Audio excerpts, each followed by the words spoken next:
Welcome back to another episode of It Pricked. It's a rose by yours truly, none other than Doris Wanyagia.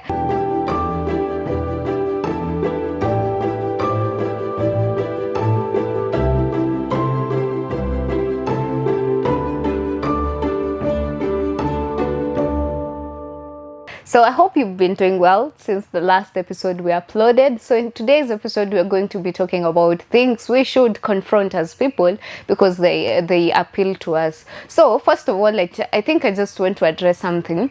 I used to be such a prayer person who feared praying for what I wanted because I feared it would backfire on my face. And at one point in life, I just decided, you know what, I'm not going to be praying anymore like this. Like, I won't be praying that God give me this thing because I fear I cannot get the bigger one, or because I'm afraid if I pray for the bigger one, He won't give me. I decided that, you know what, God, I think you'll just have to give me this that I want. And if you don't give me, okay, I'll take it, but I'll have to pray like as I want. Like, I'll have to pray it like I want it, like face it exactly as it comes, like ask you for what I want. And I think I can attest, I can sit here say that I think I've seen a remarkable change. And I think this is also something we should, as people, accept that in life you're the one who is limiting yourself, that every other limitation is only set out there for you by you. Nobody sets a limitation for you. So if you feel like you can't get to certain heights, it's because you've decided to. Nobody has decided it for you. The same way, because it is you as a person who has decided, you can also decide that, you know what, there's no limitation to my dreams. There's no limitation to wherever I want. I can achieve anything. I can be anything, and you'll actually be anything and achieve all that you actually want. So I was reading something out here, and I think this is I think I agree 100% with it, and that is why I'm seated here in today's episode previewing it. So I was saying I read somewhere saying that give yourself credit for the far you've grown this year. So most of the time, so caught up in wherever we are or wherever our sorrows and troubles take us, that we forget to give ourselves credit for the far you've come. You probably started with the year with nothing, with only 2 shillings. You're now at 20 shillings, but you feel like you should be at 100, but you're not acknowledging that you've gained 18 shillings along the way, and you're judging yourself, you're beating yourself up, you're telling yourself, Doris, you've not achieved, you're not even close to achieving your objective, you're suffering, etc. I think it's high time we agree that we are human, we grow. Sometimes we feel we get stuck in a moment, but it's only a phase. Like the way, for example, my hair was only short the other day. Now I've even applied gel. I'm holding it with a hairband. It's lying down. I mean, like the same way I can't stay shaven forever. It won't stay in this stage forever. You've seen it grow. Like, it's the same thing with life. No matter which phase you're in, you'll always outgrow it. You'll always get to the next level. And like, you deserve it. Like, you deserve that credit. At least give a pat on the back for yourself, for the far you've come and what you've done. I think the other thing that I also saw was that the more you show up for yourself, the more capacity you have to show up for others. Like, you know, as a person, if you accept that I think I'm suffering with this, but if you tell yourself that I'll show up for myself in A, B, C, D, you'll also be able to show up for others in the similar A, B, C, Ds, because you've already learned how to deal with them for your own self, and you've already learned how to carry yourself with the same space. Therefore, showing up for others with the same will not be an issue. Like, if you've learned how to love yourself, how to treat yourself with care and tenderness, it won't be difficult for you to care for others, to treat them with tenderness, because you're used to this thing. Like, you already know, like, this is what works for me, this is what does not work for me. Like, you know, if I'm done this way, I feel good. If I do this for myself, I do good. If I do this for myself, I don't feel good.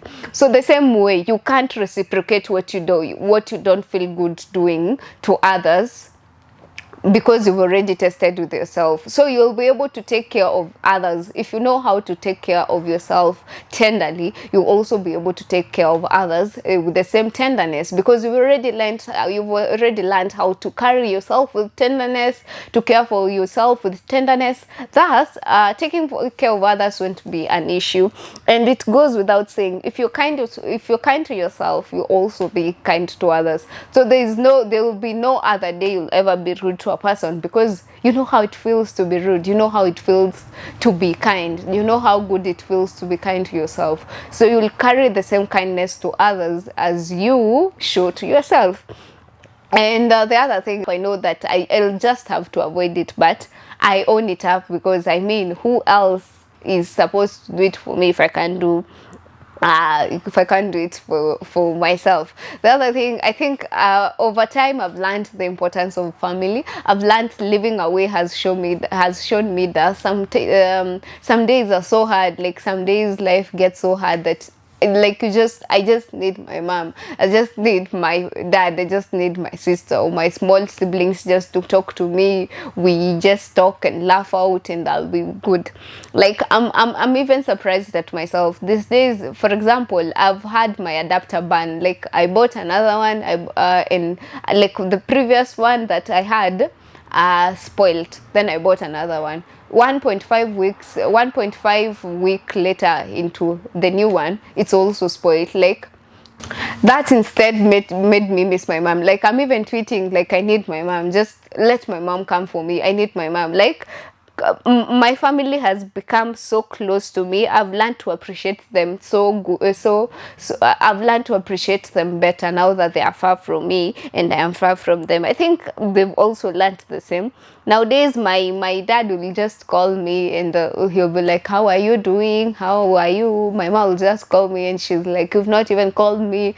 And I'm like, but we talked some 3 days ago. She's like, 3 days ago? That is so much time. Like, what have you been doing? Why are you not calling me? Like, I think distance makes family appreciate each other, but I also think that staying away from your family makes you grow, but makes you realize the importance of the unit that is family. Because some days get so hard, like have nobody else to run to, like not even for support or for financial anything, but for just emotional support, like for the support of just knowing there's someone out here who will listen to you. Like you just don't even need them to contribute, but you need someone to listen to you, to understand, to ask how you're doing, to ask what's up, what's popping, like what's new.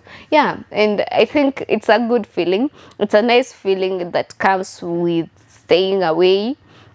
And yeah, I think also, as much as I'm in a point where I'm feeling bad for supporting people for their dreams, like not like for supporting them, but I've realized that taking yourself as a whole component and embodying yourself in someone's dreams sometimes is not as wise as an idea, because some people don't have their dreams figured it out yet. Like yes, they speak to you with passion, but they don't have the workability on it. Kumbe you have so many dreams, you have your workability on you have how you'll make them work, but you decide, let me just put combine with this person. It seems that if I was to go to 50 miles, I'll probably go to 150. But you enter into their dreams, you realize that they're stuck. Actually, they don't know where to go, what to do, and they end up also paralyzing yours. So I think I'm learning that assess the kind of people you're sharing with, assess your people, and put a basis to what you interact or what you participate in, because you'll find yourself participating and you lose yourself in the middle of it. This is Vince. I was telling him the other day, he's out here making me laugh as I shoot this one, but I'm not laughing. I was telling him the other day that there are people you buy their dreams, but instead of progressing, instead of going to the 150 miles, you end up going to 30, because kumbe they don't have a plan for their dreams. I'm not saying that it's bad for you to have people buying your dreams or you buy theirs, but you just analyze and see, like, this kind of person Do they really have a workability plan for their dreams? Do they really have what it takes? Do they really have the push for what they talk passionately about? Because I'm one person, what I talk passionately about, I'd want to see it come to life. I would want to see it like pass. And it breaks my heart, me buying an idea of a person only for them to now paralyze mine or put my people in trouble. I also don't appreciate people that put my people in trouble. For example, I buy into your dream. Your dream will need me to get a few of my guys so that to make it work. Because I believe in you and I believe what you dream and what you're aiming for. I get my people. I tell them, hey, there's this thing.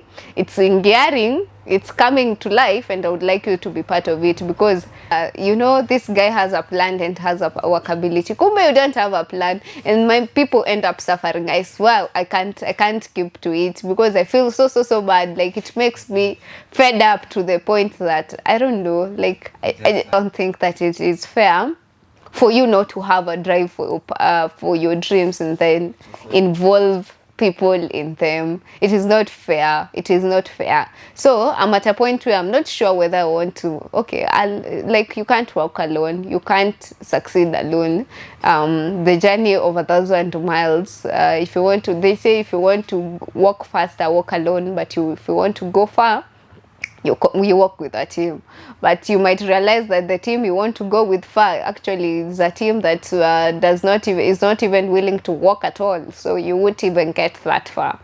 And I'm yet to discover the basis of analyzing how to work, who to work with, because I've realized I thought I had it all figured out, but kumbe I don't. But anyway, I think that is all for this episode.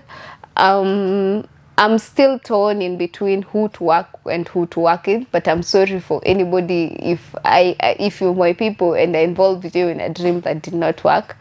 It was not my personal dream. For mine, I'd rather put my personal input to see it work because I've involved my people, and it breaks my heart. But as broken as I am, I think we also learn from the times we make mistakes and we grow from them, and that is what I'm doing. So this has been It Pricked, It's a Rose. Please don't forget to like, subscribe to this channel.